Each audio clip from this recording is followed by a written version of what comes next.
नमस्कार दोस्तों, मेरा नाम है अंशुमन नायक और आप सभी का बहुत बहुत स्वागत है इंडियन डिफेंस न्यूज के डिफेंस टॉक्स सीरीज में, जहां पर हम रोज नए नए डिफेंस अपडेट्स के बारे में बात करते हैं। तो चलिए देर न करते हुए आज की वीडियो शुरू करते हैं।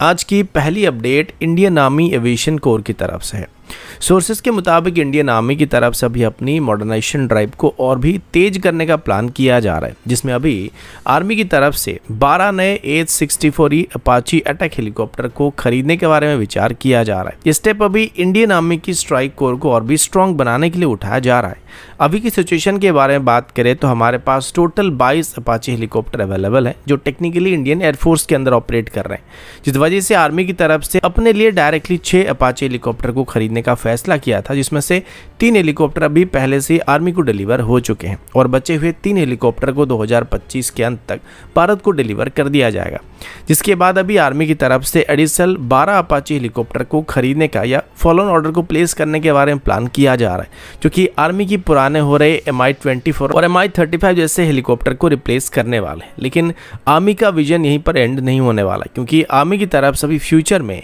एक कंबाइंड अटैक हेलीकॉप्टर की फ्लीट को क्रिएट करने का प्लान बनाया गया, जिसमें 150 से ज्यादा अटैक हेलीकॉप्टर्स मौजूद होने वाले हैं। इसमें अपाची के साथ साथ इंडिजिनस लाइट कॉम्बैट हेलीकॉप्टर प्रचंड और रुद्र जैसे हेलीकॉप्टर भी शामिल होने वाले हैं और कुल मिलाकर अपाची, प्रचंड और रुद्र का कॉम्बिनेशन एक लेयर अटैक हेलीकॉप्टर की कैपेबिलिटी हमको प्रोवाइड करने वाले, जिसको डिफरेंट मिशन के हिसाब से डिप्लॉय किया जा सकता है।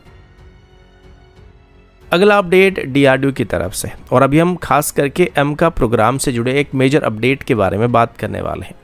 DRDO की तरफ से दिए गए कुछ इनपुट्स के मुताबिक एमका प्रोजेक्ट का सबसे जरूरी हिस्सा इसका AI power auto pilot system होने वाला है, जिसे AD की तरफ से भी ई पायलट यानी इलेक्ट्रॉनिक पायलट का नाम दिया गया है। इनिशियली एमका के लिए जिस ई पायलट को बनाया जाने वाला था, उसका मेन काम पायलट की वर्कलोड को फ्लाइट के दौरान थोड़ा कम करने का होने वाला था, लेकिन वक्त के साथ साथ ये सिस्टम इतना एडवांस होता जा रहा है, अब ये खुद अपने दम पर ही ऑटोमेटिक टेक ऑफ और लैंडिंग के अलावा कॉम्बैट मिशन को परफॉर्म करने में सक्षम होने वाला है। मतलब फ्यूचर में एमका बिना पायलट के भी मिशन एग्जीक्यूट करने में सक्षम होने वाला है। रिपोर्ट्स के मुताबिक ADA की तरफ से पहले से ही ट्रायल के दौरान AI driven auto take off और लैंडिंग कैपेबिलिटी को टेस्ट किया जा चुका है, जो कि स्विफ्ट UCV की फ्लाइंग टेस्ट बेड के ऊपर टेस्ट किया गया था। और ये एक मेजर माइलस्टोन था, क्योंकि इससे ये प्रूव होता है कि AI रियल टाइम सेंसर और मशीन लर्निंग की मदद से या उसको बेस करके एयरक्राफ्ट को पूरा कंट्रोल कर सकता है। अब थोड़ा फ्यूचर रोडमैप के बारे में अगर बात करें तो एमका की Mark 1 वेरिएंट का रोल आउट 2026 में और इसकी फ्लाइट ट्रायल 2027 में स्टार्ट किया जाने वाला है, जबकि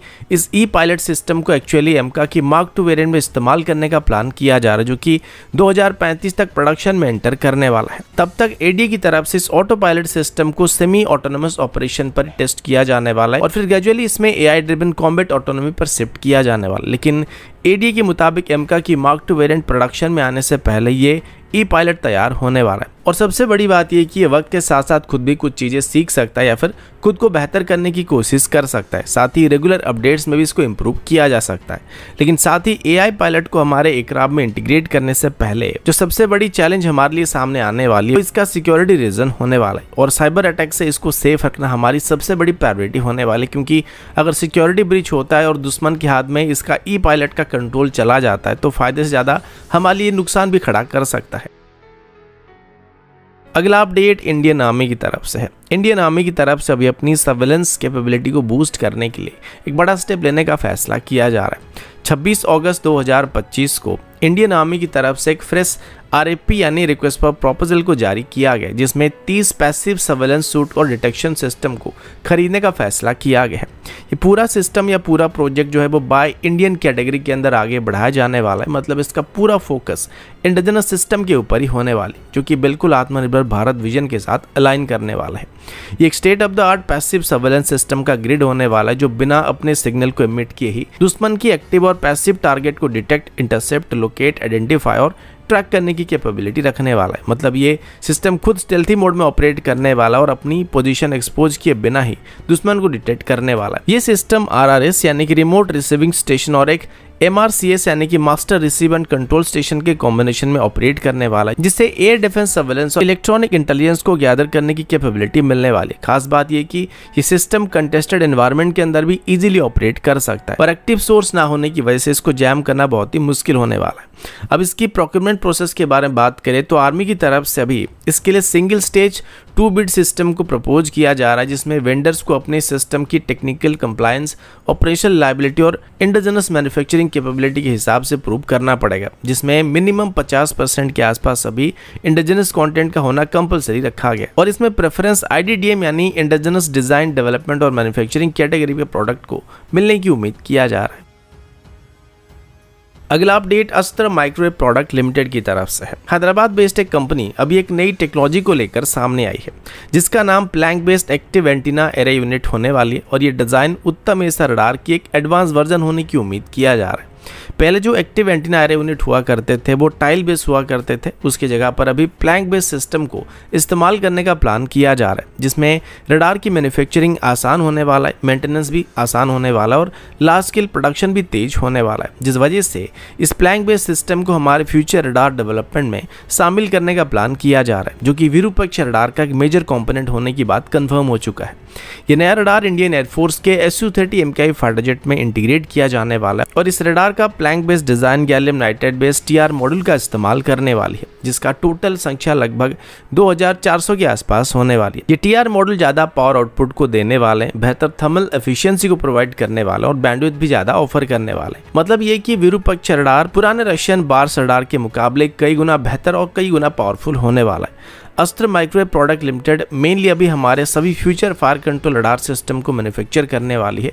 और इनके पास अभी हर साल उत्तम ऐसा रडार कैटेगरी के रडार के लगभग 36 यूनिट को मैन्युफैक्चर करने की कैपेबिलिटी मौजूद है। अभी इंडियन एयरफोर्स का प्लान है कि 2026 से फेज 1 के अंदर लगभग 84 Su-30 MKI को अपग्रेड करना स्टार्ट कर दिया जाएगा और इस अपग्रेड के दौरान इसमें विरूपाक्ष रडार को इंटीग्रेट किया जाने वाला है। तो अगले साल तक अस्त्र माइक्रोवेव की तरफ से विरूपाक्ष रडार को बनाने की प्लानिंग किया जा रहा है। तो लार्ज स्केल अपग्रेड के लिए प्लैंक बेस्ड डिजाइन काफी बेनिफिशियल होने की उम्मीद किया जा रहा है, क्योंकि इससे असेंबली और सर्विस टाइम में काफी तेजी आने की उम्मीद किया जा रहा है। अगला अपडेट इंडियन आर्मी की तरफ से है। इंडियन आर्मी की तरफ से भी एक हिस्टोरिक अचीवमेंट को हासिल करने की बात सामने है, जिसमें newly inducted airborne field artillery tractor यानी कि फैट सिस्टम को ऑपरेशनल वैलिडेशन के दौरान सक्सेसफुली एयर ड्रॉप किया गया है और इसको हमारी एलीट पैराबुल्स ऑफ शत्रुजित ब्रिगेड की तरफ से कंडक्ट किया गया था। ये पहली बार है जब ऐसे एक प्रपोज बिल्ड एयरबॉर्न ट्रैक्टर को कॉम्बैट वैलिडेशन ट्रायल के दौरान एयर ड्रॉप किया जा रहा है। अगर बात करें इसकी डिजाइन की तो ये फैट यानी कि फील्ड आर्टिलरी ट्रैक्टर एक स्पेशली कंसेप्चुअलाइज व्हीकल होने वाला है, जिसमें 3400 सीसी की पावरफुल इंजन का इस्तेमाल किया जा रहा है। इसका मेन रोल पैराट्रूपर ऑपरेशन में आर्टिलरी गन्स को टो करके लेने का होने वाला है। मतलब अब पैराट्रूपर के पास सिर्फ मोबिलिटी नहीं बल्कि अपने साथ खुद की आर्टिलरी सपोर्ट भी मौजूद होने वाला है, जो कि बेहतर फायर पावर प्रोवाइड करने वाला है। खास बात यह कि इसका एयर ड्रॉप कैपेबिलिटी डेमोन्स्ट्रेट करना बहुत ही बड़ा माइलस्टोन है, क्योंकि एयरबॉर्न आर्टिलरी कैपेबिलिटी की मदद से रैपिड डिप्लॉयमेंट और दुश्मन के अगेंस्ट में एक एलिमेंट ऑफ सरप्राइज को क्रिएट किया जा सकता है। ये प्रोजेक्ट पूरी तरह से इंडिजिनस है, जो कि आत्मनिर्भर भारत इनिशिएटिव के अंदर डेवलप किया गया है। इसमें लाइट वेट डिजाइन, ड्यूरेबिलिटी और रिलायबल परफॉर्मेंस के बैकबोन होने वाले। कुल मिलाकर इस फैट सिस्टम यानी कि फील्ड आर्टिलरी ट्रैक्टर ने ये दिखाया कि इंडियन आर्मी अब फॉरेन इंपोर्टेड सिस्टम के ऊपर डिपेंड करने के वजह खुद की इन हाउस कैपेबिलिटी को डेवलप कर रही है। अगर स्ट्रेटेजिक इंप्लीकेशन के बारे में बात करें तो शत्रुजित ब्रिगेड के पास एक ऐसा मोबिलिटी एसेट अभी मौजूद होने वाला है, जो उनकी कॉम्प्लेक्स मिशन को एग्जीक्यूट करने की एबिलिटी को और भी एनहांस करने वाला है। तो दोस्तों अभी के लिए इतना ही, मिलता हूँ आपसे अगले वीडियो में, तब तक के लिए जय हिंद, वंदे मातरम।